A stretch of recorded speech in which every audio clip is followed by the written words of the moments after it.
Good morning, friends. Myself, Anand Singh Patil, and today I'm going to discuss the first chapter of TYBC class, that is Basic Quantum Chemistry. So let me share with you my screen.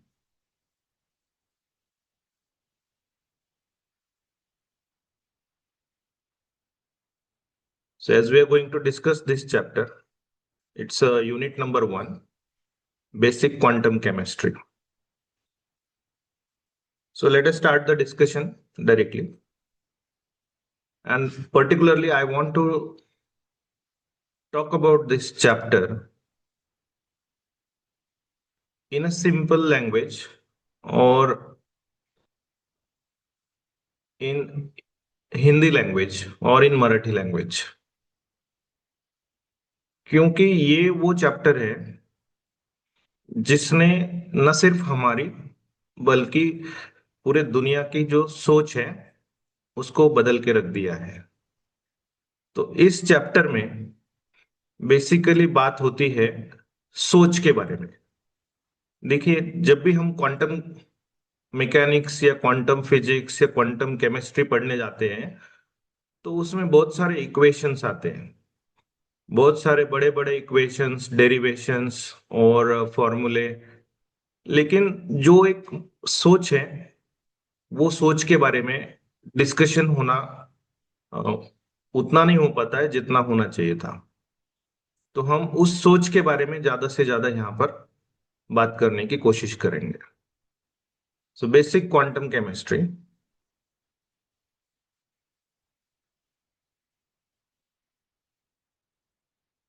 तो ये सोच शुरू होती है, if we trace it back to the history, it is called as the classical mechanics.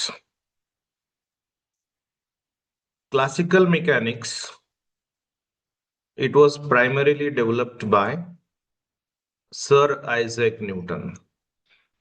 तो ये वो scientist है, वो जीनियस है जिन्होंने सबसे पहले हमें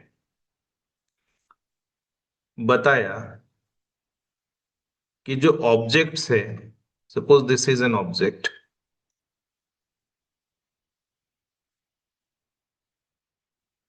उसके मोशन के बारे में इन्होंने डिस्क्राइब करने की कोशिश की। और उसका नतीजा ये निकला कि हमने Newton's first law of motion, Newton's second law of motion, Newton's third law of motion को समझा कि ऑब्जेक्ट कैसे रेस्ट में रहते हैं, मतलब how much is the mass of the object, how much is the velocity of the object. इन दोनों को यदि हम मल्टीप्लाई कर देंगे तो मास इनटू वेलोसिटी वो बन जाता है मोमेंटम। इनसे एक और क्वांटिटी बनती है, वो है 1/2 mv², यानी कि kinetic energy. mgh is the potential energy. Kinetic energy plus potential energy को मिला दिया जाए तो वो बनता है टोटल एनर्जी। मीन्स न्यूटन के क्लासिकल मैकेनिक्स ने हमें कई सारी चीजों को लेकर के, उनके मोशन को लेकर के हमें डिस्क्रिप्शंस दिए। और इस थ्योरी को आगे और भी साइंटिस्ट थे जैसे कि गैलीलियो, कई साइंटिस्ट थे जिन्होंने क्लासिकल मैकेनिक्स को आगे बढ़ाया। मैक्सवेल थे। तो कई साइंटिस्ट के नाम उसमें जोड़े जा सकते हैं। तो classical mechanics almost it started from the, साल आगे पीछे हो सकता है लेकिन 16th century, 17th century, 18th century तक वो हाईली सक्सेसफुल थ्योरी मानी गई थी क्लासिकल मैकेनिक्स की। लेकिन जैसे जैसे दुनिया आगे बढ़ी, एक्सपेरिमेंट्स आगे बढ़े और कुछ नए एक्सपेरिमेंट्स जो सामने आते गए और उनको लेकर के क्लासिकल मैकेनिक्स ने फिर से एक बार एक्सप्लेन करने की कोशिश की। तो उन फिनोमिनॉन को क्लासिकल मैकेनिक्स सक्सेसफुली एक्सप्लेन नहीं कर पाया। उनमें से एक फिनोमिनॉन है ब्लैक बॉडी रेडिएशन। तो, तो सिलेबस में हमारे तीन ऐसे फिनोमिनॉन दिए गए हैं: black body radiation, photo electric effect and Compton scattering. और कई सारे हैं, लेकिन हम पर्टिकुलरली फोकस करेंगे जो सिलेबस में है उन पर ही। तो ब्लैक बॉडी रेडिएशन होता क्या है, उसे समझने से पहले हमें समझना चाहिए what is a black body. तो ब्लैक बॉडी एक ऐसा हॉलो स्फीयर होता है, एक खाली बॉल कह लो जिसे, जिसमें रेडिएशन एंटर तो कर पाती है, लेकिन वो मल्टीपल रिफ्लेक्शंस के बाद बाहर जाना उसका मुश्किल हो जाता है। यानी कि वो लाइट रेडिएशन मैक्सिमम यहां पर एब्जॉर्ब हो जाती है। तो ऐसी बॉडी कि जो लाइट रेडिएशन उसमें एंटर तो कर पाती है लेकिन बाहर नहीं जा सकती, so it is called as a black body. So it absorbs 100% लिखा है यहाँ पे, लेकिन वी कैन से मैक्सिमम जो इंसिडेंट रेडिएशन है उसको वो एब्जॉर्ब कर पाती है। ओके। तो एक्सपेरिमेंट क्या हुआ कि जब इस ब्लैक बॉडी को हीट किया गया, when this black body was heated, तो वहां से लाइट रेडिएशन एमिट होना स्टार्ट हो गया। तो इसी फिनोमिनॉन को कहा जाता है black body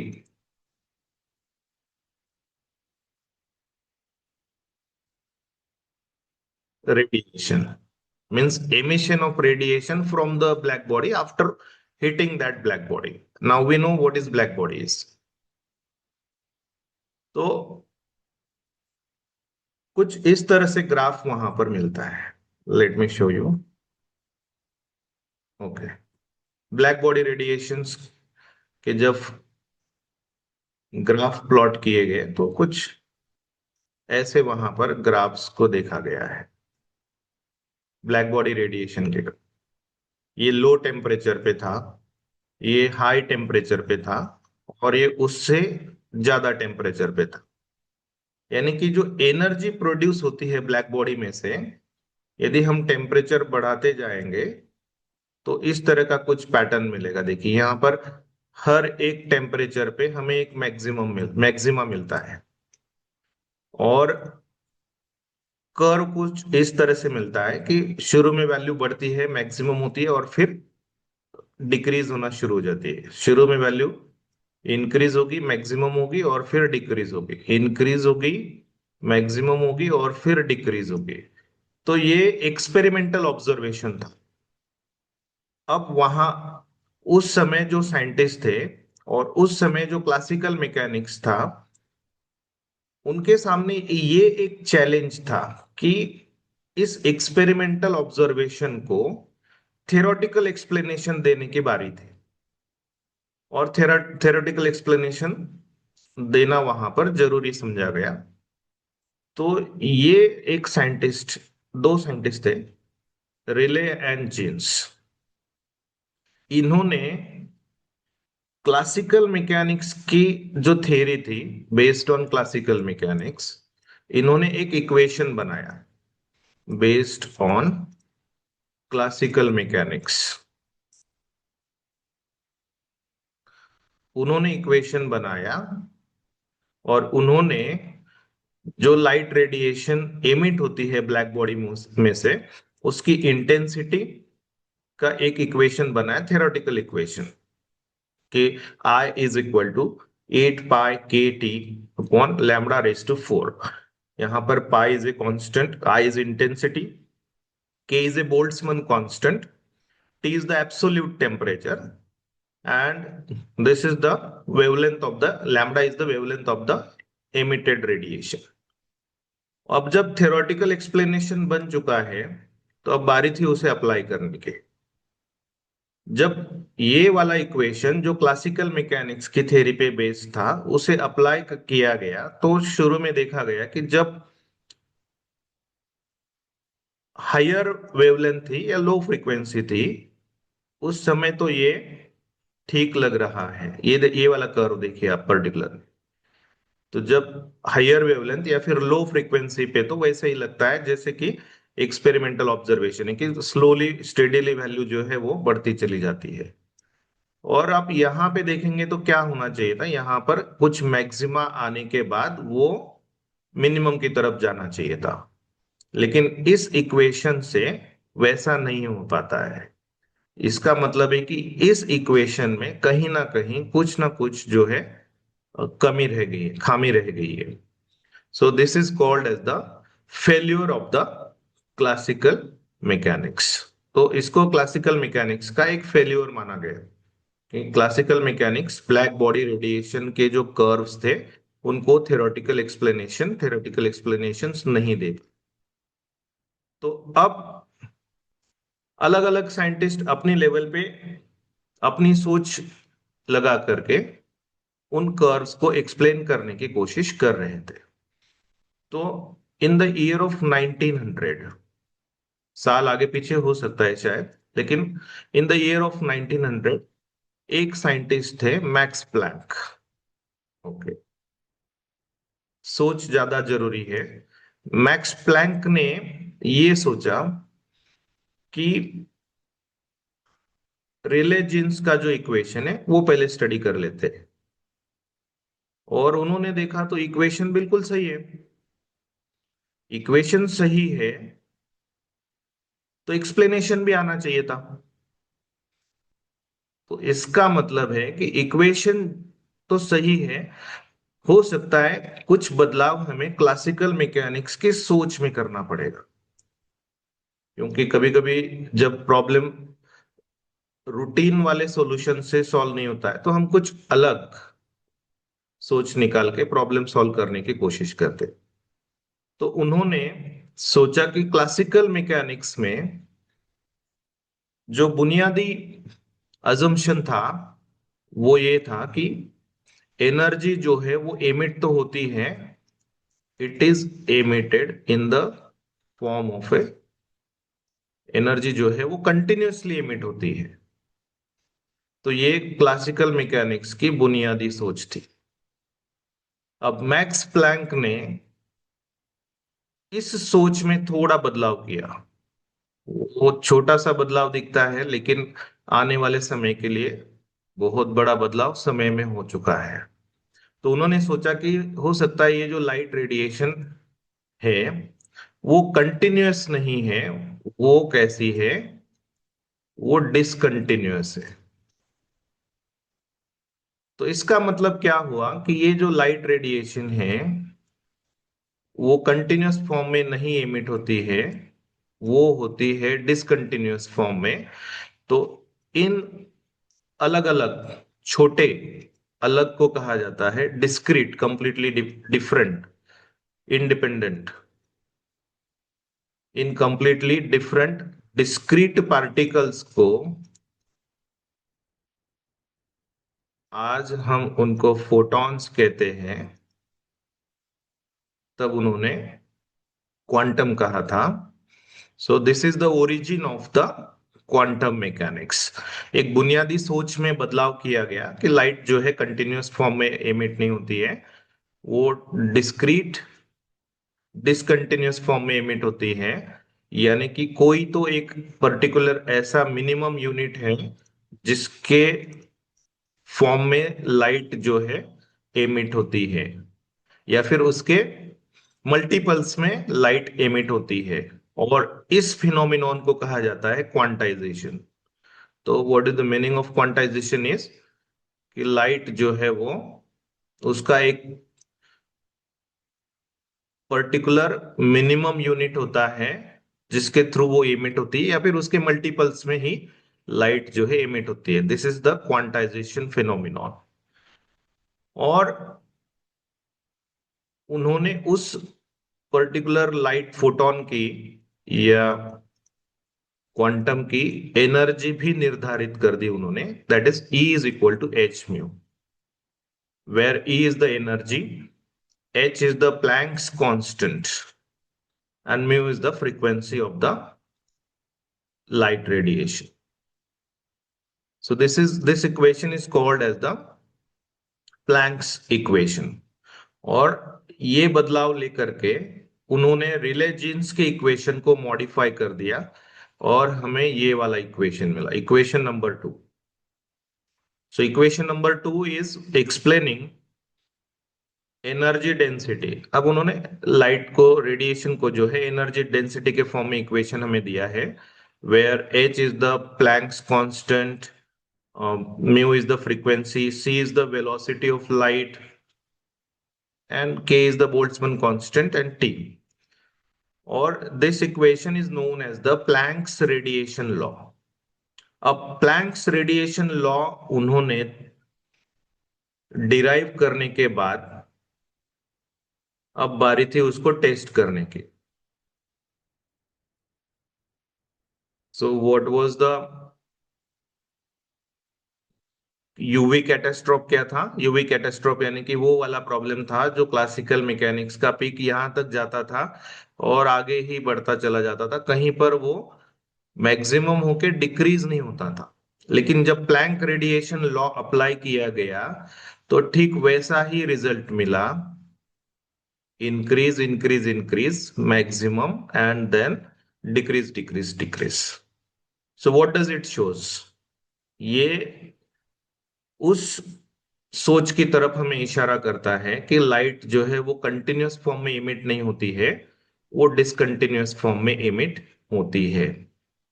so this is what, this is Planck radiation law. It provided successful explanation to the phenomenon of black body radiation, which was regarded as the failure of the classical mechanics.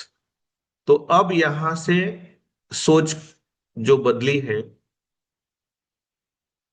अब धीरे धीरे सोच में बदलाव ऐसा आया कि classical mechanics जो था वो लार्ज ऑब्जेक्ट्स के मोशन को डिस्क्राइब करता था. तो क्लासिकल मैकेनिक्स के लिए ऑब्जेक्ट्स का लार्ज होना जरूरी है, या फिर वो लार्ज ऑब्जेक्ट्स के मोशन को डिस्क्राइब करता है. और वो objects, there speed is far less than the speed of the light. उनकी वेलोसिटी जो है, स्पीड जो है, वो लाइट की स्पीड से काफी कम है. लेकिन क्लासिकल मैकेनिक्स वहां पर फेल हो जाता है. For example electron like particle है, या फिर प्रोटॉन है, या फिर न्यूट्रॉन है, छोटे particles, tiny particles, but they are travelling with the speed of light. तो जब पार्टिकल्स छोटे हैं और लाइट की स्पीड से ट्रेवल कर रहे हैं, तब क्लासिकल मैकेनिक्स जो है वो फेल होता हुआ नजर आता है. बट क्लासिकल मैकेनिक्स एक हाईली सक्सेसफुल थ्योरी है. सारे जीनियस साइंटिस्ट्स, न्यूटन से लेकर के गैलीलियो से लेकर के, उन्होंने अपना कंट्रीब्यूशन क्लासिकल मैकेनिक्स में दिया है.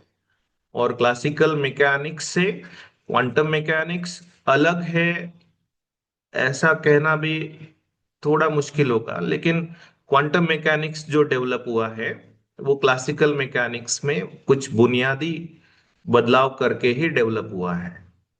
So this was the explanation for black body radiation. तो जैसे ही ये एक्सप्लेनेशन हुआ तो ये प्रूफ हो गया, प्रूफ मिल गया इस बात का कि लाइट जो है वो डिसकंटिन्यूअस फॉर्म में, डिस्क्रीट फॉर्म में एमिट होती है. तो उसे और कुछ इफेक्ट्स की या और कुछ फिनोमिनॉन की जरूरत थी कि ताकि उसे और पुष्टि मिल सके इस सोच को. तो ऐसी एक सोच, एक्सपेरिमेंट जो है वो फोटो इलेक्ट्रिक इफेक्ट वाला है. अब ये फोटो इलेक्ट्रिक इफेक्ट होता क्या है, पहले हम उसको समझ लेते हैं. कि एक मेटल सरफेस है और जब लाइट रेडिएशन उस मेटल सरफेस पे जाकर के इंसिडेंट होगी, स्ट्राइक होगी, तो वहां से मेटल सरफेस में से इलेक्ट्रॉन्स निकलना शुरू हो जाते हैं. और ये जो सर्किट है वो कंप्लीट हो जाता है और सर्किट में से करंट फ्लो होना शुरू हो जाता है। यानी कि emission of electrons from the metal surface और ejection of electrons, electrons are ejected from the metal surface when the metal surface is exposed to the light. This phenomenon was discovered by Heinrich Hertz और इस phenomenon को भी लेकर भी classical mechanics जो है वो इनसफिशिएंट था, वो एक्सप्लेन नहीं कर पाया था। सो क्लासिकल फिजिक्स या क्लासिकल मैकेनिक्स के प्रेडिक्शंस क्या थे, देखिए कि जब हम इंटेंसिटी बढ़ाएंगे, तो जब इस लाइट रेडिएशन की intensity, what is intensity? It is the amount of energy emitted per unit area. जब इंटेंसिटी बढ़ाएंगे तो ज्यादा इलेक्ट्रॉन्स निकलने चाहिए। ये प्रेडिक्शन था क्लासिकल मैकेनिक्स का। और उसकी फ्रीक्वेंसी चाहे जो भी हो, फ्रीक्वेंसी पे वो ज्यादा डिपेंड नहीं करेगा और इंटेंसिटी पे डिपेंड करेगा, ऐसा मानना था क्लासिकल मैकेनिक्स का। But what was the actual observation? Actual observation, experimental observation ये था कि इलेक्ट्रॉन्स जो है एक पर्टिकुलर फ्रीक्वेंसी के आगे ही निकल पाते हैं। तो यदि ऐसा ग्राफ हम उसमें देखते हैं, यदि एक पर्टिकुलर लो फ्रीक्वेंसी होती है, मिनिमम फ्रीक्वेंसी होती है, उस फ्रीक्वेंसी के नीचे किसी भी इलेक्ट्रॉन का इमिशन नहीं होगा, और इलेक्ट्रॉन का इमिशन होगा तो उस फ्रीक्वेंसी के आगे ही होगा। ये एक्चुअल ऑब्जर्वेशन था, यानी कि वो ऑब्जर्वेशन जो है वो डिफरेंट हो गया from the prediction of the classical mechanics, क्योंकि क्लासिकल मैकेनिक्स कहता है कि फ्रीक्वेंसी पे इलेक्ट्रॉन इमिशन जो है वो डिपेंड नहीं करता है, वो इंटेंसिटी पे डिपेंड करता है। तो यहाँ पर क्लासिकल मैकेनिक्स का जो प्रेडिक्शन था वो कुछ गलत हो गया। और electrons are emitted instantly when light frequency is above the threshold frequency. So what is threshold frequency? एक ऐसी फ्रीक्वेंसी लाइट रेडिएशन की, वो मिनिमम फ्रीक्वेंसी है जिसके ऊपर ही electron emission is possible, otherwise it is not possible.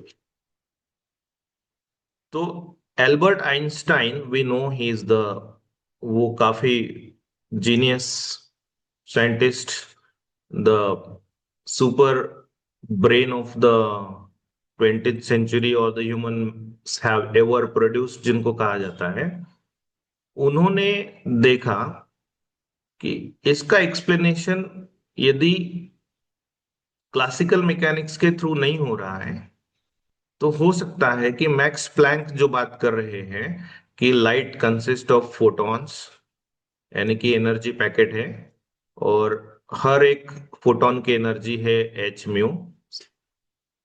तो क्यों ना लाइट को क्वांटाइजेशन, जो है लाइट का क्वांटाइजेशन, उस थ्योरी को यूज करके इसका एक्सप्लेनेशन दिया जाए। तो एल्बर्ट आइंस्टाइन ने मैक्स प्लैंक की जो थ्योरी थी, जिसे आज हम क्वांटम थ्योरी कहते हैं, क्वांटम मैकेनिक्स कहते हैं, उसको लेकर के, उसी सोच को लेकर के फोटो इलेक्ट्रिक इफेक्ट एक्सप्लेन करने की कोशिश की। तो उन्होंने पाया कि यदि ये मेटल सरफेस है और वो metal surface photon, light photon जिसकी एनर्जी है एच म्यू, लाइट फोटोन की एनर्जी एच म्यू है, वो स्ट्राइक करने के बाद यदि यहां से इलेक्ट्रॉन निकलता है, और इलेक्ट्रॉन की काइनेटिक एनर्जी होगी 1/2 mv²। इसका मतलब है कि फोटोन की अपनी एक एनर्जी है एच म्यू, वो दो तरह से यूटिलाइज हो रही है। एक तो इलेक्ट्रॉन को यहां से बाहर निकालने के लिए, मतलब कुछ तो भी मिनिमम एनर्जी रिक्वायरमेंट है फोटोन, इलेक्ट्रॉन को मेटल सरफेस से बाहर निकालने के लिए। और जो फोटोन की बची हुई एनर्जी है वो इलेक्ट्रॉन के साथ लग जाती है, जिससे इलेक्ट्रॉन में आ जाती है काइनेटिक एनर्जी। तो ये वाला इक्वेशन बन जाता है। So H mu is the energy of the photon, H mu zero is the minimum energy that is required to eject an electron from the metal surface। तो ये म्यू जीरो जो है वो थ्रेशोल्ड फ्रीक्वेंसी है। तो इस equation को हम रीअरेंज करेंगे तो हम लिख सकते हैं what is kinetic energy. Kinetic energy is equal to H mu minus H mu zero. यहां पर H mu zero is denoted by phi, phi is also called as the work function. So what is work function, यानी कि electrons जो metal surface में bound है उनको निकालने के लिए जो मिनिमम एनर्जी लगेगी that is work function. So this is how हमें यहां पर आइंस्टाइन ने ये वाला इक्वेशन दिया। अब इस इक्वेशन को यदि हम देखेंगे तो kinetic energy of electron is equal to H mu minus H mu zero. तो kinetic energy is equal to H mu minus mu zero. तो काइनेटिक एनर्जी को यदि हम म्यू माइनस म्यू जीरो से डिवाइड कर देंगे तो हमें एच की वैल्यू मिल सकती है। And what is H, H is the Planck's constant. How much is the value of H, that is 6.626 into 10 to the power -34 joule second. तो हमें प्लैंक्स की वैल्यू यहां पर मिलती है, प्लैंक्स कांस्टेंट की वैल्यू हमें यहां पर मिलती है। तो यदि हम प्लैंक्स कांस्टेंट की वैल्यू की तरफ देखेंगे तो 10 to the power -34, यानी कि बहुत ही स्मॉल वैल्यू है। इसे हम लिखेंगे तो 0.00000, यानी कि 33 टाइम्स एंड देन 6626। तो इतना छोटा ये नंबर है। तो इससे क्या पता चलता है हमें, ये इतना छोटा नंबर है कि एटॉमिक लेवल पे जाकर के हम चीजों को समझ सकते हैं। So that is the significance of Planck's constant h. So this is how Einstein explained the phenomenon of photoelectric effect, which was the explanation, which was the failure of explanation for classical mechanics. तो quantum mechanics में अगली जो सोच जुड़ने जा रही है वो है कॉम्पटन स्कैटरिंग। अब पहले कॉम्पटन स्कैटरिंग को समझ लेते हैं। वो बस वैसा ही है Compton scattering. It is also the like the photo electric effect कि एक इंसिडेंट फोटोन आएगा, इलेक्ट्रॉन को वो electron will get delocalized in this direction with some energy, and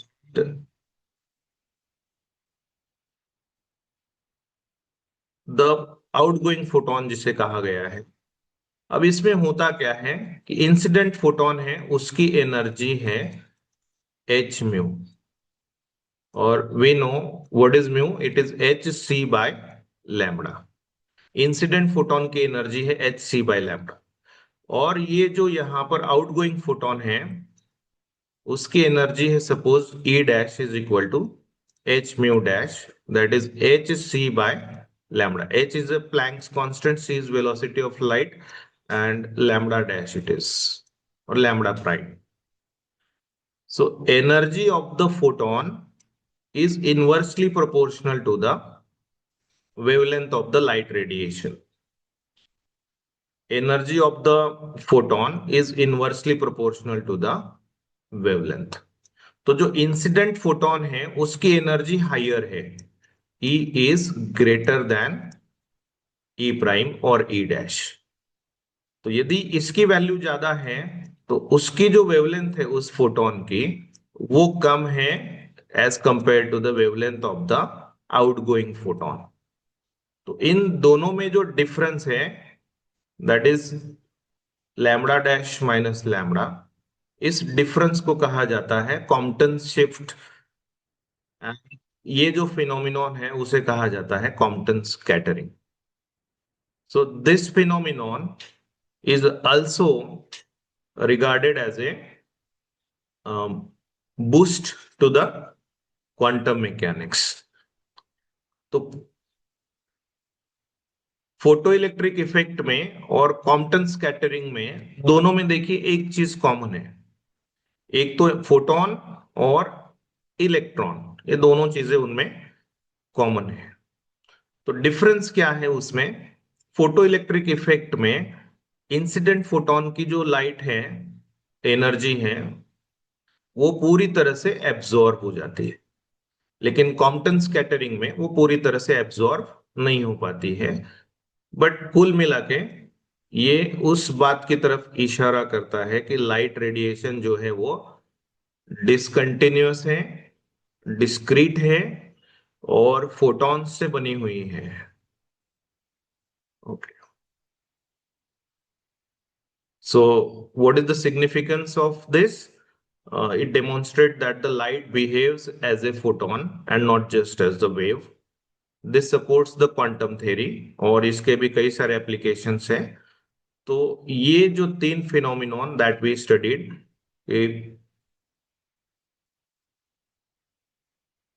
black body radiation, photo electric effect and Compton scattering, तीनों की तीनों जो है इस बात की ओर इशारा कर रहे हैं कि लाइट जो है वो कंटिन्यूअस नहीं है, यानी कि क्लासिकल मैकेनिक्स का वहां पर फेल्यूर नजर आता हुआ दिखाई देता है।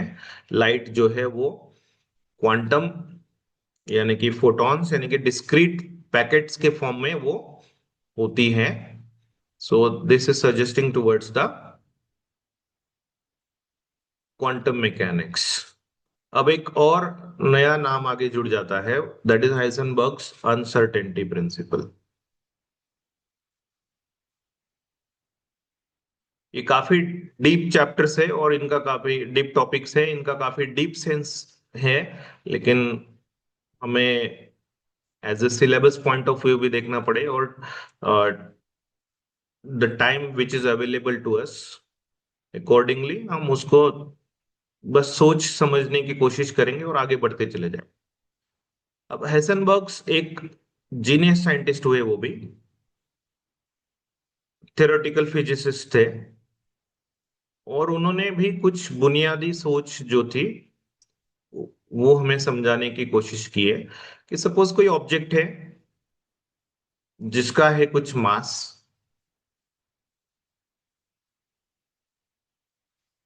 इट्स एन ऑब्जेक्ट, उसका मास है सपोज m, और अब उन ऑब्जेक्ट्स के बारे में बात हो रही है जो काफी टाइनी ऑब्जेक्ट्स हैं, टाइनी पार्टिकल्स है, and they are travelling with the speed of light. तो उन्होंने देखा कि व्हाट इज मास?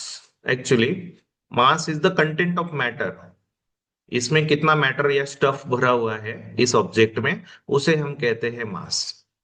जब बड़ा ऑब्जेक्ट है तो उसका हम मोशन यदि बताने की कोशिश करेंगे तो उसके पोजीशन के बारे में हम बता सकते हैं कि उसकी एग्जैक्ट पोजीशन कहाँ पर है, कोऑर्डिनेट्स कहाँ पर है उसके। So easily we can locate its position, तो हम उसके लोकेशन के बारे में बात कर सकते हैं।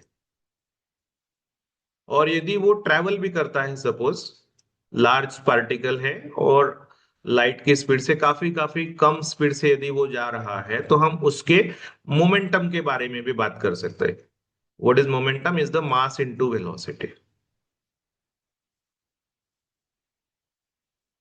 तो उन्होंने इन दो प्रॉपर्टीज को लेकर के और छोटे पार्टिकल्स में वो अप्लाई करने की कोशिश की कि बड़ा पार्टिकल है और विथ सम वेलोसिटी ट्रैवल कर रहा है, तो हम सर्टनली उसके मास के बारे में भी बता सकते हैं और उसके मोमेंटम के बारे में भी बता सकते हैं, मोमेंटम के बारे में भी बता सकते हैं। लेकिन इमेजिन कीजिए एक टाइनी पार्टिकल है, टाइनी पार्टिकल है and it's travelling with the speed of light. तो जब हम उसके लोकेशन के बारे में बताने जाएंगे तब तक उसका मोमेंटम चेंज हो चुका होगा, और जब हम उसके मोमेंटम के बारे में बात करने जाएंगे तो उसका लोकेशन चेंज हो चुका होगा। यानी कि हैसनबर्ग ने हमें बताया कि जो टाइनी पार्टिकल्स हैं उनके लोकेशन के बारे में, यानी कि पोजीशन के बारे में डेल्टा एक्स, और मोमेंटम के बारे में साइमल्टेनियसली, एक्यूरेटली नहीं बताया जा सकता, नहीं बताया जा सकता। सो दिस इज व्हाट अनसर्टेनिटी। तो हम, उन्होंने सर्टेनिटी के बारे में नहीं बताया, उन्होंने बताया कि अनसर्टेनिटी। यदि हम किसी एक के बारे में सर्टनली बात करना चाहेंगे तो दूसरे में अनसर्टेनिटी ज्यादा हो जाएगी। यदि एक को सर्टेनली बताना चाहेंगे तो दूसरी क्वांटिटी में जो है अनसर्टेनिटी बढ़ जाएगी। So delta x into delta P is greater than और इक्वल टू एच अपॉन 4 पाई। तो एक मिनिमम H/4 पाई, यानी कि एक मिनिमम वैल्यू होती है। H/4 pi is a constant value and delta x delta P is the uncertainty in position and uncertainty in momentum. So this has got very very deeper meaning, और हम अपने आप को रिस्ट्रिक्ट करेंगे कि ज्यादा डेप्थ में ना जाते हुए बस उसका फिजिकल सिग्निफिकेंस। और तो कुछ ऐसी और भी पेयर्स है, यदि सपोज कोई पार्टिकल है उसके एनर्जी और टाइम, जैसा कि पोजीशन एंड मोमेंटम, वैसी एक एनर्जी एंड टाइम, ये एक ऐसी पेयर है जो वहां पर भी सर्टनली एक क्वांटिटी को बताने जाएंगे, डिफाइन करने जाएंगे तो अनसर्टेनिटी दूसरी क्वांटिटी में वहां पर देखने को मिलती है। यानी कि simultaneously angular position and angular momentum एक ही समय पे, एक ही टाइम पे दोनों को सर्टनली बताना पॉसिबल नहीं है। तो व्हाट इज द एप्लीकेशन? इसका एक बड़ा एप्लीकेशन है कि इलेक्ट्रॉन्स न्यूक्लियस में नहीं होते हैं।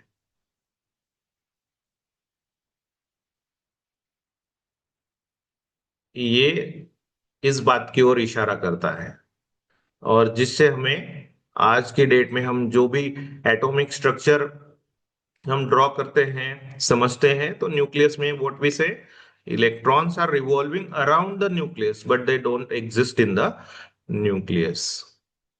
सो it sets the precision in the microscopic measurement. तो माइक्रोस्कोपिक मेजरमेंट्स में ये काफी हमें हेल्प करता है, हाइसेनबर्ग्स अनसर्टेनिटी प्रिंसिपल। और एक नाम जो क्वांटम मैकेनिक्स में जुड़ जाता है, सोच में, क्वांटम मैकेनिक्स की सोच में, वो है de Broglie. So de Broglie, उनका प्रोनाउंसिएशन कुछ अलग अलग तरीके से भी होता है, we will call him as a de Broglie. अब उन्होंने सोच को और गहराई की तरफ वो लेकर के जाते हैं हमें, और उन्होंने सोचा कि सपोज ये लाइट रेडिएशन है और वो यदि इस तरह से डिस्क्रीट पार्टिकल्स के फॉर्म में है, यानी कि उसे हम कह सकते हैं as a wave nature as well as particle nature. तो लाइट रेडिएशन का ड्यूअल नेचर होता है, क्योंकि अब तक के जो जितने भी एक्सपेरिमेंट्स हो चुके थे वो इस बात की तरफ इशारा करते थे कि लाइट रेडिएशन, क्लासिकल मैकेनिक्स मानता था कि लाइट का जो है वेव नेचर होता है, और उनके पास भी अपने प्रूफ्स थे। और क्वांटम मैकेनिक्स अब ब्लैक बॉडी रेडिएशन से लेकर के फोटो इलेक्ट्रिक इफेक्ट से लेकर के क्वांटम स्कैटरिंग तक इस बात की ओर इशारा करता है कि लाइट रेडिएशन जो है वो पार्टिकल नेचर में भी पाई जाती है। ओके, यानी कि लाइट रेडिएशन का नेचर क्या होता है? ड्यूअल नेचर होता है, wave as well as particle. तो अब चीजों को समझना थोड़ा और मुश्किल हो गया, क्योंकि थोड़ा कंफ्यूजिंग लगता है, लेकिन ये एक्सपेरिमेंटल फैक्ट्स एंड ऑब्जर्वेशंस के बेस पे है कि एक ग्रुप कहता है कि light has a wave nature और दूसरा ग्रुप कहता है कि light radiation has a particle nature, और दोनों के पास अपने अपने प्रूफ्स है। इसका मतलब ये हुआ कि हम इस कंक्लूजन पे जा सकते हैं कि light has a dual nature. तो डी ब्रॉगली हमारी सोच और आगे बढ़ाते हैं, क्योंकि यदि इस यूनिवर्स में देखा जाए तो पूरे यूनिवर्स को हम क्लासिफाई कर सकते हैं सिर्फ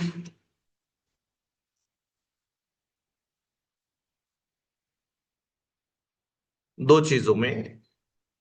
पूरा यूनिवर्स जो है या तो वो लाइट है या फिर वो मैटर है, इट इज मैटर। तो यदि लाइट रेडिएशन का ड्यूअल नेचर हो सकता है, wave nature as well as particle nature, तो इसका मतलब है मैटर्स के भी दो नेचर होने चाहिए, wave as well as particle. अब देखने में और परसेप्शन में हमें लगता है कि लाइट रेडिएशन का नेचर कैसा होगा, वेव नेचर होगा। This is our perception, but what is the reality? Reality कुछ अलग है। लाइट रेडिएशन जो है वो, उसका सिर्फ वेव नेचर नहीं है। तो कुछ एक्सपेरिमेंट्स के थ्रू हमें ये भी पता चला है कि लाइट रेडिएशंस का जो है पार्टिकल नेचर होता है। तो सिमिलरली क्यों ना मैटर के साथ, मैटर यानी कि सब्सटेंसेस जिसमें मास होता है, mass is what, it is the content of the matter inside the substance. Okay. तो देखने में हमें लगता है कि मैटर जो है वो मास से बना है, और यदि किसी का मास है मतलब वो स्पेस भी ऑक्युपाई करता है। So what is our perception? Our perception is that matter is what, matter itself is a particle. लेकिन हम जब बड़े पार्टिकल्स की बात करते हैं तब ये सोच ठीक है। लेकिन जब हम tiny particles travelling with the speed of light, उनके बारे में बात करेंगे, उनके बारे में एक्सपेरिमेंट्स करेंगे, तो हमारे सामने आता है कि वो, फॉर एग्जांपल इलेक्ट्रॉन, इलेक्ट्रॉन की क्वांटिटी भी हम काउंट कर सकते हैं। 1 mole of electron means how many electrons? It contains 6 point Avogadro's number, 622 into 10⁻23। यानी कि यहां पर हमने इलेक्ट्रॉन्स को क्या किया है, काउंट कर लिया है। 1 मोल इलेक्ट्रॉन्स की क्वांटिटी मतलब उसमें इतने नंबर ऑफ इलेक्ट्रॉन्स होने चाहिए, तब हम इलेक्ट्रॉन को ट्रीट करते हैं एज अ पार्टिकल। लेकिन जब इलेक्ट्रॉन बीम को यंग्स डबल स्लिट एक्सपेरिमेंट के थ्रू इंसिडेंट किया गया, तो उसका जो पैटर्न मिला वो कुछ इस तरह से है, और वहां से ये सजेस्ट होता है कि electron behaves like a wave. तो इलेक्ट्रॉन जैसे tiny particles which are travelling with the speed of light, उनके साथ में, ऐसे मैटर के साथ में हम कह सकते हैं, या किसी भी मैटर के साथ में हम कह सकते हैं, it is also having the wave nature as well as the particle nature. So what de Broglie did, उन्होंने E is equal to m c square, Einstein वाला इक्वेशन ले लिया, और E is equal to h C by lambda, Planck's equation ले लिया उन्होंने, और दोनों इक्वेशंस की लेफ्ट हैंड साइड सेम है। तो इसका मतलब है कि राइट हैंड साइड सेम होगी, और हम इस नतीजे तक पहुंचते हैं from the de Broglie's equation. तो इस इक्वेशन में बड़ी इंटरेस्टिंग इक्वेशन है, lambda is equal to h upon m v. इस इक्वेशन में लेफ्ट हैंड साइड में देखेंगे, so it is a wavelength, and wavelength is a characteristic of a wave. और राइट हैंड साइड में देखेंगे it is a mass, and mass is characteristic of a particle. यानी कि इस equation से हमें क्लियर हो जाता है कि जो छोटे टाइनी पार्टिकल्स है या कोई भी पार्टिकल है, छोटा या बड़ा हो, उसके साथ भी दोनों wave as well as particle nature जो है वो एसोसिएटेड है, and that is called as the matter waves. अब देखने में हमें लगता है कि जो बड़े पार्टिकल्स हैं उनमें हमें डोमिनेटिंग नेचर कौन सा देखने में मिलता है, पार्टिकल नेचर। और जो लाइट रेडिएशन है उसमें हमें लगता है कि डोमिनेटिंग नेचर क्या होगा, तो वेव नेचर होगा। लेकिन रियलिटी कुछ अलग है। रेडिएशन में भी दो टाइप्स के नेचर देखने को मिलते हैं, और मैटर में भी जो है दो टाइप्स के नेचर हमें देखने को मिलते हैं। और दोनों के प्रूफ्स है कि मैटर जो है वो वेव भी है, it behaves like a wave and it behaves like a particle. इसका एक एग्जांपल है, वो है electron beam. So what are the implications, कि जो टाइनी पार्टिकल्स हैं, इलेक्ट्रॉन्स, प्रोटॉन्स, न्यूट्रॉन्स, और and they are travelling with the speed of light, तो उनमें हमें दोनों टाइप्स के नेचर्स जो है देखने को मिलते हैं। Means reality is something different than what our perception is. So this led to the foundation of the quantum mechanics. तो इतनी सारी चीजों को लेकर के हमें क्वांटम मैकेनिक्स का जो फाउंडेशन बनता है, और यहाँ पर क्वांटाइजेशन का कॉन्सेप्ट आता है, और इलेक्ट्रॉन डिफ्रैक्शन एक्सपेरिमेंट जो कि हमने डेविसन जर्मर एक्सपेरिमेंट है, it is not part of our syllabus, लेकिन एक सोच जो है एक्सपेरिमेंटली वो प्रूफ होता हुआ यहाँ पे दिखाई देता है। Now let us turn towards the wave function. अब देखिए बात होती है यहाँ पर tiny particles like electron which has a dual behavior, it is a particle as well as wave, because it is, ये तो पहली बात, वो तो काफी छोटा है, and it is traveling with the speed of light। तो ऐसे पार्टिकल्स के बारे में यहाँ पर बात हो रही है, सोच उसकी है।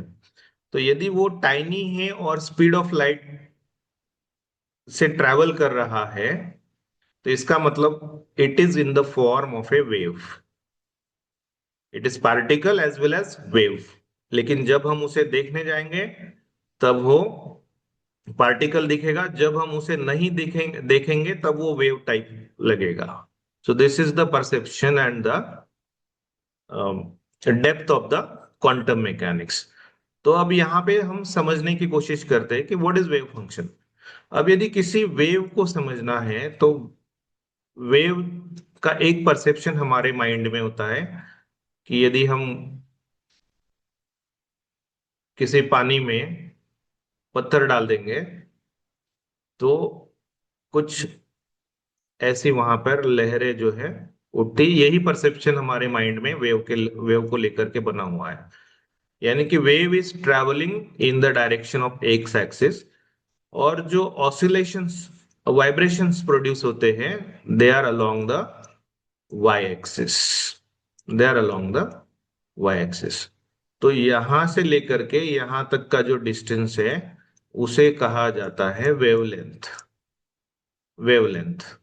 और ये जो मैक्सिमम डिस्प्लेसमेंट होती है अलोंग द वाई एक्सिस उसे कहा जाता है एम्पलीट्यूड, एम्पलीट्यूड। अब ये वेव वाला जो परसेप्शन है, अब बारी है उसे अप्लाई करना है कहां पर, एक tiny particle like electron which is travelling with the speed of light, means it's almost having dual nature, that is wave as well as particle nature. अब उसके लोकेशन के बारे में पता करना है। देखिए यदि बड़ा ऑब्जेक्ट है तो हम प्रिसाइजली एंड एक्यूरेटली उसकी पोजीशन बता सकते हैं, लेकिन छोटा पार्टिकल है और लाइट की स्पीड से ट्रेवल कर रहा है, तो हमें कुछ पर्टिकुलर एरिया में या किसी पर्टिकुलर वॉल्यूम में उसे ढूंढना पड़ेगा। वो किसी एक पर्टिकुलर पॉइंट पे नहीं मिलेगा, क्योंकि वो अभी it is very tiny particle and it is travelling with the speed of light, so this is the difficulty. तो हम उसका लोकेशन ढूंढेंगे। लोकेशन ढूंढेंगे मतलब वो यदि वेव के फॉर्म में है तो ये वहां पर होना चाहिए उसका एम्पलीट्यूड, जिसे कहा जाता है वेव फंक्शन।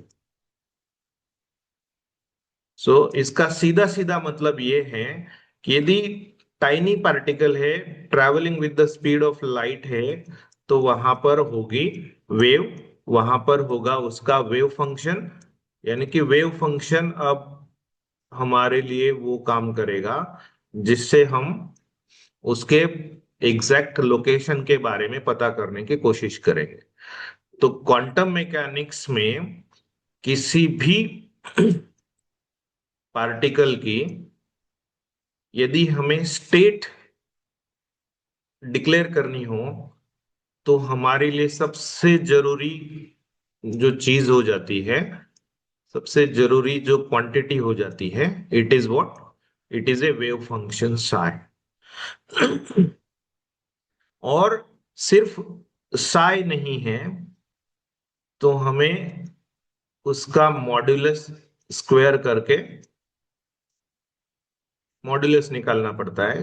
तो यहां से मॉड्यूलस ऑफ साई स्क्वायर ये देता है हमें probability of finding the particle.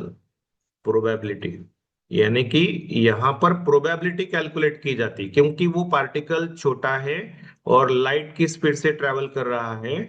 तो एग्जैक्ट उसकी लोकेशन या एग्जैक्ट उसकी पोजीशन हम नहीं बता सकते। हम बता सकते हैं तो बस उसके मिलने की संभावनाओं के बारे में, कि ये यहां पर होगा, यहां पर नहीं होगा, यहां पर हो सकता है, यहां पर नहीं हो सकता है।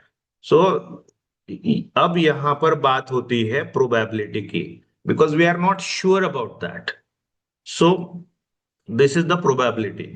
तो इंपॉर्टेंट दो चीजें हैं कि सारी की सारी जो इंफॉर्मेशन है क्वांटम मैकेनिक्स की किसी सिस्टम को या उस सिस्टम के मोशन को डिस्क्राइब करने के लिए, तो वो सारी स्टोर की जाती है इन the form of a wave function. तो इसका सिंपल या और सिंपलर मीनिंग क्या है, यदि वहां पर टाइनी पार्टिकल है travelling with the speed of light, तो उस पर्टिकुलर एरिया में, उस पर्टिकुलर वॉल्यूम में यदि पार्टिकल है, मतलब वहां पर उस पार्टिकल की वेव है। वेव है मतलब उसका वेव फंक्शन वहां पर होना ही चाहिए। और यदि हम वेव फंक्शन का स्क्वायर करते हैं, वो यदि नॉन जीरो आता है, वेव फंक्शन का स्क्वायर यदि नॉन जीरो आता है, मतलब वहां पर पार्टिकल होने की संभावना पूरी तरह से है। ओके। और यदि वेव इसकी वैल्यू यदि जीरो आ जाती है, मतलब वहां पर पार्टिकल होने की संभावना बिल्कुल नहीं है। तो ये हमें क्वांटम मैकेनिक्स की तरफ लेकर के जाता है, और इसके कई सारे एप्लीकेशंस भी हैं जिसके बारे में हम बात करेंगे। तो what are the properties of a wave function? Wave function की प्रॉपर्टीज क्या है? क्योंकि वो उसे लेकर के हमें मैथमेटिक्स में वो सॉल्व करना है, तो वो सिंगल वैल्यूड होना चाहिए। देखिए, कोई नहीं चाहता कि हमारे आंसर्स जो है वो कॉम्प्लिकेटेड हो, या फिर हमें और ज्यादा कॉम्प्लिकेशंस की तरफ लेकर के जाए। क्योंकि जब भी कॉम्प्लिकेटेड चीजों को सॉल्व करना है, तो सोच यही होती है कि हम उसे जितना हो सके उतना हम उसे सिंप्लीफाई करते हैं। तो वेव फंक्शन हमारा सिंगल वैल्यूड होना चाहिए। वेव फंक्शन हमारा कंटिन्यूअस होना चाहिए। वेव फंक्शन कंटिन्यूअस होना चाहिए। ये कुछ मैथमेटिकल रिक्वायरमेंट्स है, उसकी फाइनाइट वैल्यू होनी चाहिए, वो नॉर्मलाइजेबल होना चाहिए। तो ये आगे जाकर के जैसे हम मैथमेटिकल एंगल से अप्रोच से इसे स्टडी करेंगे तो वेव फंक्शन को सॉल्व किया जाता है। सेकेंड ऑर्डर डिफरेंशियल इक्वेशंस का जो सॉल्यूशन होता है वो वेव फंक्शन होता है। वेव फंक्शन का स्क्वायर निकाल के प्रोबेबिलिटी फाइंड आउट की जाती है। So we will not go into the deeper of that. जब हम एमएससी के लेक्चर्स में पढ़ेंगे तो हम उसमें डेप्थ में जाएंगे, लेकिन इस लेवल पे बस यही समझना है कि छोटा टाइनी पार्टिकल है, लाइट की स्पीड से ट्रेवल कर रहा है, तो उसके बारे में एग्जैक्टली exactly बताया नहीं जा सकता कहां पर है, तो उसकी प्रोबेबिलिटी बताई जा सकती है। That is the concept of the probability. और क्वांटम मैकेनिक्स जो है उसको प्रूव करने के लिए या फिर क्वांटम मैकेनिक्स को डेवलप करने के लिए हमें जरूरत होती है कुछ ऑपरेटर्स की। अब ऑपरेटर्स यानी क्या है? They are the mathematical tools. वो एक मैथमेटिकल टूल है। अब देखिए, फॉर एग्जाम्पल क्लासिकल मैकेनिक्स में और क्वांटम मैकेनिक्स में जैसा कि हमने देखा, जो डिफरेंस है वो क्या है कि क्लासिकल मैकेनिक्स लार्ज ऑब्जेक्ट्स और जिनकी स्पीड उतनी ज्यादा नहीं है उसके मोशन के बारे में डिस्क्राइब करता है। लेकिन क्वांटम मैकेनिक्स जो है वो tiny objects and they are travelling almost with the speed of light, उनके मोशन के बारे में डिस्क्राइब करता है। तो क्लासिकल मैकेनिक्स में जो जो क्वांटिटीज थी, for example position, for example momentum, for example kinetic energy, for example potential energy, for example total energy, तो क्लासिकल मैकेनिक्स में जितनी भी फिजिकल क्वांटिटीज थी उनको क्वांटम मैकेनिक्स में एक पर्टिकुलर मैथमेटिकल टूल में कन्वर्ट कर दिया गया है जिसको कहा जाता है ऑपरेटर्स। तो हर एक क्लासिकल फिजिकल क्वांटिटी के लिए क्वांटम मैकेनिक में उसका क्या होगा? एक करस्पॉन्डिंग ऑपरेटर होगा। तो यहां पे देखिए पोजीशन का ऑपरेटर है, ये मोमेंटम का ऑपरेटर है। मतलब ये यदि क्लासिकल मैकेनिक्स में हम उसे मोमेंटम कहेंगे, मास इनटू वेलोसिटी, तो उसके लिए क्वांटम मैकेनिक्स में ये वाला ऑपरेटर है मोमेंटम के लिए। यदि क्लासिकल मैकेनिक्स में काइनेटिक एनर्जी है एक क्वांटिटी, तो उसके लिए करस्पॉन्डिंग क्या होगा? क्वांटम मैकेनिक्स में एक ऑपरेटर होगा। सो इट इज दैट सिंपल। अब ये क्यों है? क्योंकि अब यहां पर एक अलग से साइंस डेवलप होने लग गई है, तो वो वाली चीजें जिनको हमें मॉडिफाई करना पड़ेगा और उसके बाद में उसको उनको एप्लीकेशंस में लाना पड़ेगा। So that's why they have developed the operators for each physical quantity which was there in the classical mechanics. अब ऑपरेटर्स क्या करेंगे देखिए यहां पे। अब ये ऑपरेटर यदि किसी पे, तो ऑपरेटर अकेला कुछ नहीं कर सकता। सो A cap is a operator और वो ऑपरेट करेगा फंक्शन के ऊपर। तो ऑपरेटर कभी अकेला कुछ नहीं कर सकता। ऑपरेटर को ऑपरेट करने के लिए क्या चाहिए? एक फंक्शन चाहिए। For example A cap operating on a function, तो तब जाकर के ये ऑपरेशन पूरा होता है। तो square root is a operator, it is acting on a function 4x²। इसका मतलब है 4x² का हमें क्या निकालना है? स्क्वायर रूट निकालना है। तो वो आंसर क्या आता है हमारा? 2x आता है। तो operator acting on a wave function, तो ऑपरेटर जो है वो वेव फंक्शन पे ऑपरेट करता है। तो अब हमारी सोच इस तरफ बढ़ने लगी है कि हमारे पास अलग अलग ऑपरेटर्स है। किसमें? क्वांटम मैकेनिक्स में। ऑपरेटर्स एक्चुअली क्या है? क्लासिकल मैकेनिक्स की कुछ फिजिकल क्वांटिटीज है जिनके लिए क्वांटम मैकेनिक्स में एक पर्टिकुलर ऑपरेटर होता है। अब ये वाले ऑपरेटर्स क्या करेंगे? किस पे एक्ट करेंगे? They are going to act on a wave function. अब वो वेव फंक्शन पे क्यों एक्ट करेंगे? Operator will act on a wave function साइ।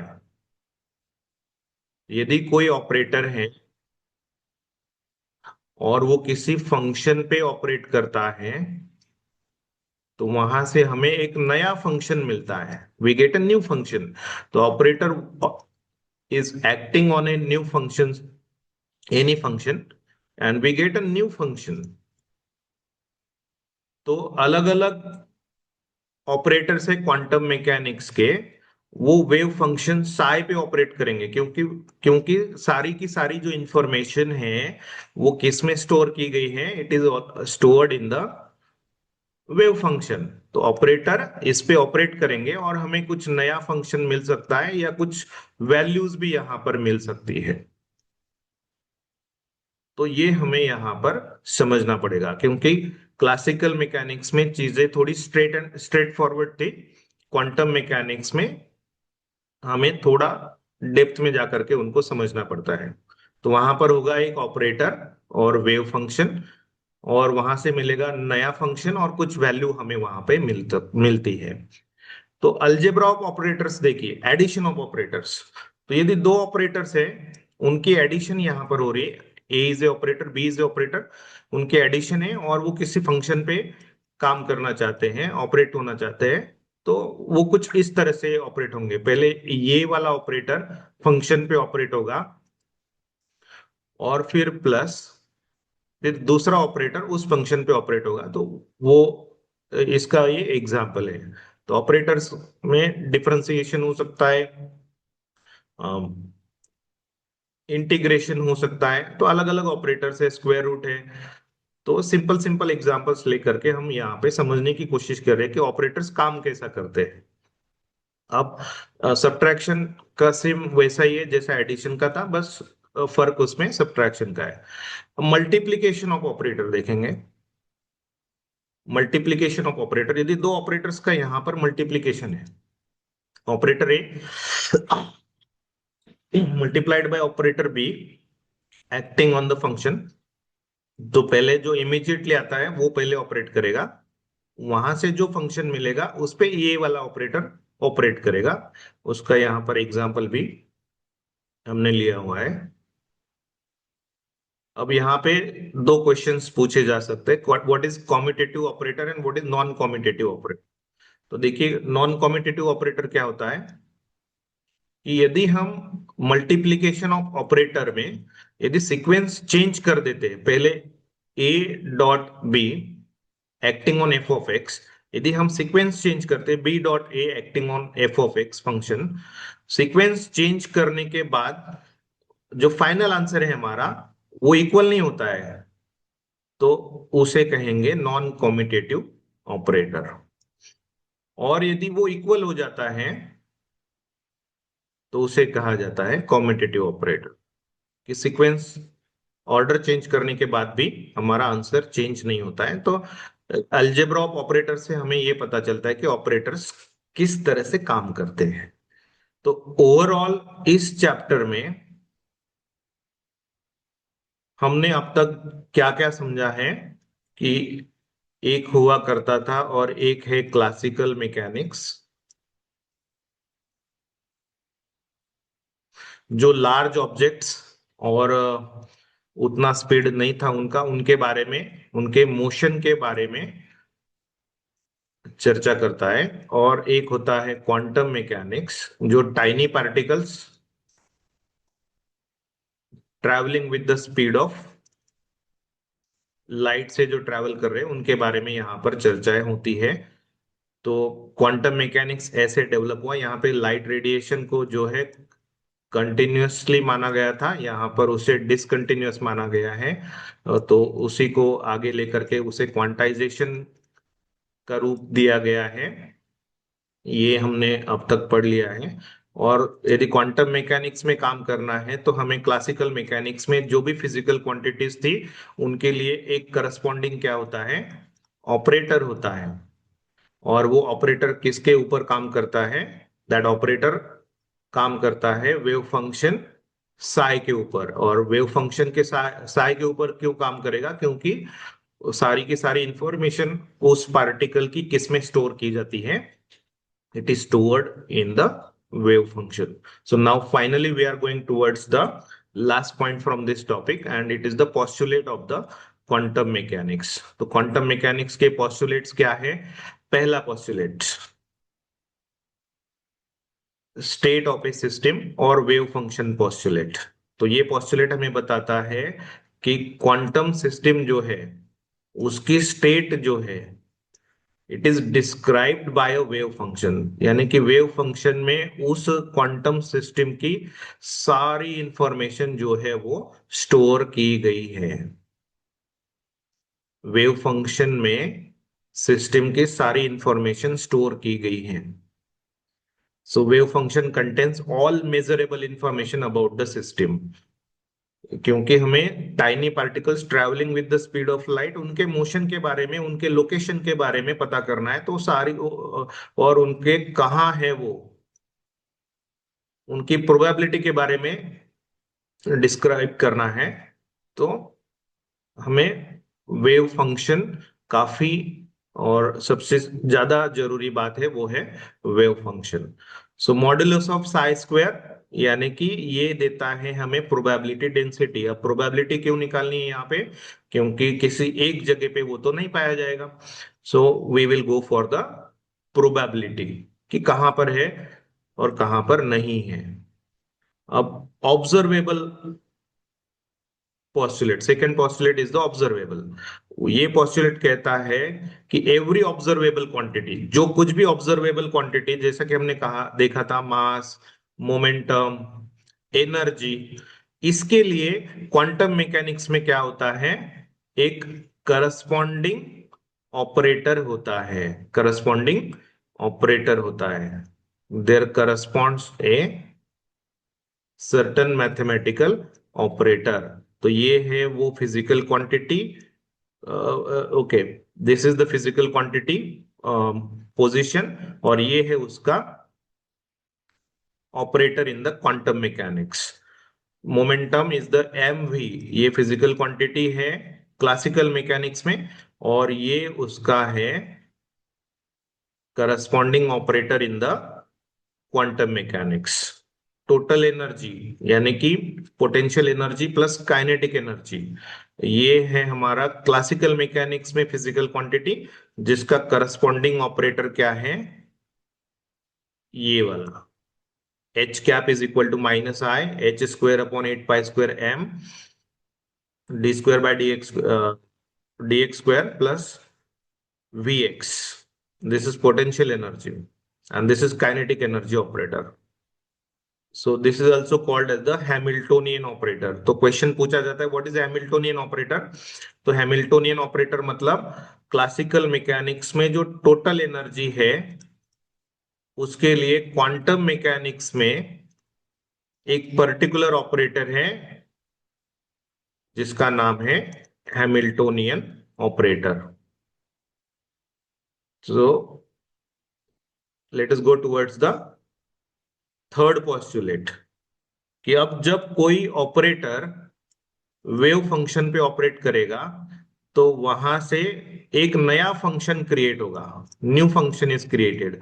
कभी कभी वो नया फंक्शन होता है या कभी कभी सेम फंक्शन होता है, लेकिन ये जो वैल्यू वहां पर जनरेट होती है that is called as the measurable value. This is what, measurable value. ये वैल्यू हमारे लिए ज्यादा मायने रखती है, it is the important value.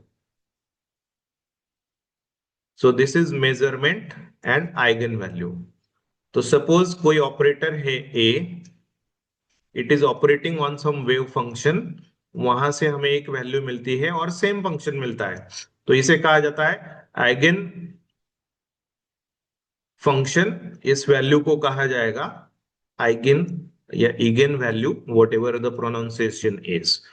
Okay, तो यहां पर हम मेजरमेंट ले सकते हैं।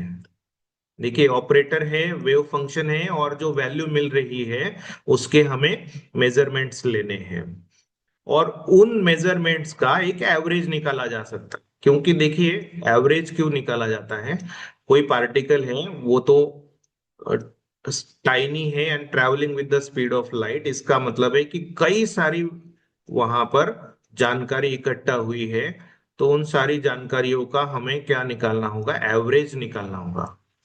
बस इतना ही इस पोस्टुलेट से इस लेवल पे समझने की जरूरत है।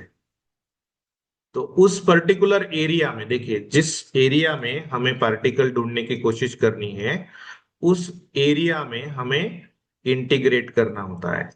This this represents the integration over the whole of the configuration, because integration is what, integration यहाँ पे जरूरी है कि यदि हम अलग अलग discrete particles, okay, we will skip this one. Psi star, this is the complex conjugate of the wave function.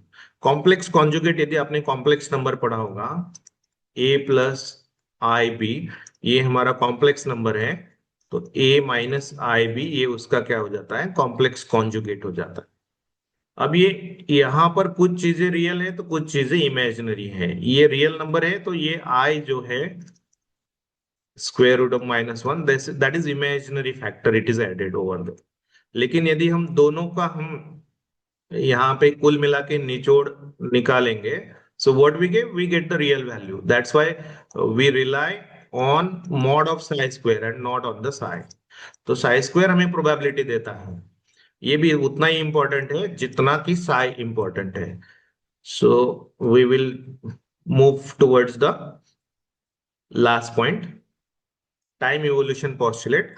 और यहां पर आता है हमारा स्क्रोडिंजर इक्वेशन, जिसका डेरिवेशन है, एक्सप्लेनेशन अब इस सिलेबस में नहीं है, तो पहले सिलेबस में हुआ करता था। तो बस हमें समझना चाहिए कि स्क्रोडिंजर इक्वेशन क्या है। ये एक ऑपरेटर है जो वेव फंक्शन पे ऑपरेट कर रहा है। यहाँ पर कुछ नया फंक्शन या सेम फंक्शन वेव फंक्शन वहां पे मिलता है और एक वैल्यू वहां पर मिलती है। तो h cap is called as the Hamiltonian operator. जैसा कि मैंने बताया आपको अभी, टोटल एनर्जी ऑपरेटर को ही हम कहते हैं Hamiltonian operator. So this is the end of this chapter. तो इस चैप्टर में हमने अब तक पढ़ लिया कि classical mechanics, how it was, it had its own limitations in explaining the motion of the particles which are moving with the speed of light, and they are tiny. So what are the applications? Short में इसके applications हम देख लेते हैं। Okay, I think the screen is visible to you. देखिए,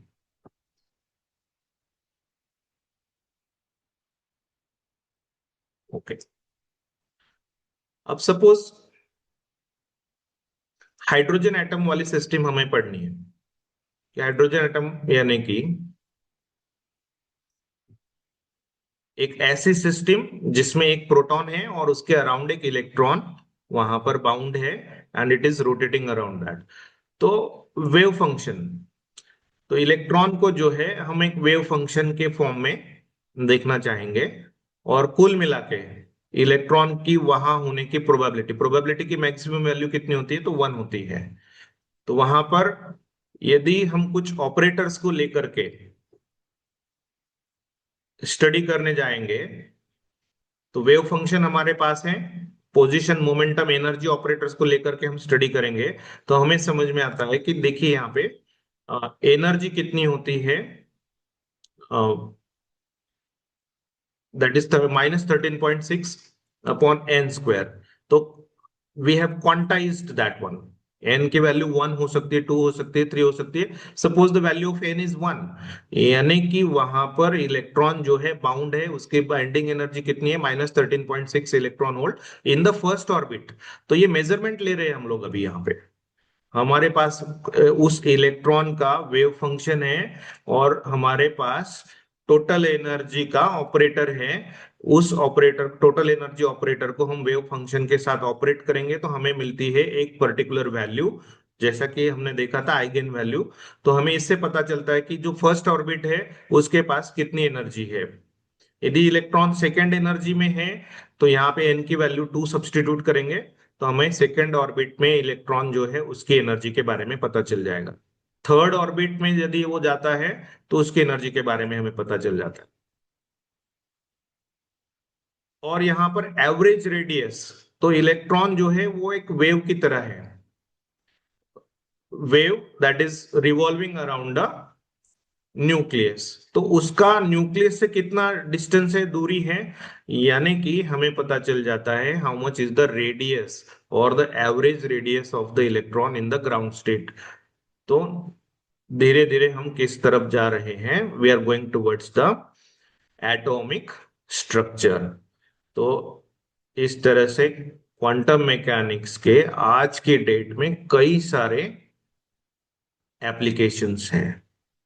So I think this was all about the first chapter, unit number 1 in the TYBSC class, Basic Quantum Chemistry. इसके जो numerical problems हैं वो हम नेक्स्ट लेक्चर में study करेंगे। If you have any doubt feel free to ask, और इसकी जो नोट्स हैं I will drop it down into the box. Thank you.